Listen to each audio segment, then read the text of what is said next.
Talsu bioenerģija pamatnodarbošanās ir siltumapgāde Talsu pilsētā.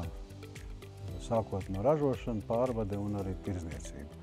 Un otra būtiska daļa ir specializētie būvdarbi. Tad siltumapgāde, ūdens apgāde, kanalizācija, attīrīšanas ietaises. Uzņēmums ir dibināts 1994. gada augustā.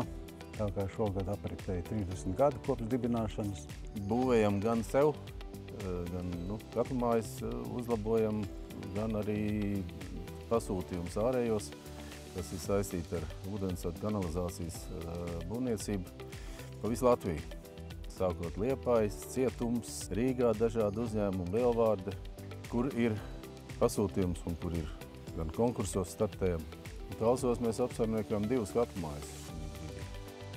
Šais laikos esam veikuši būtisks ieguldījums Talsu pilsētas siltumapgādē. Principā viss siltumapgāde ir atjaunota pilnībā no jauna. Sākot ar katlamāju, siltumtīkliem, siltummezgliem. Mūsu uzņēmums varbūt tās atšķirīgs no daudziem citiem uzņēmumiem. Tev vadošais kolektīvs praktiski neesam mainījušies, tikai sirmāk palikuši, ja? Bet arī mūsu pamat darbinieki. Reāli mūsu kadra mainība ir ļoti, ļoti maza. Mēs katrs zinām, kurš var izdarīt, uz ko var paļauties. Tas arī, es domāju, ir to ilgspējību tādu nodrošina.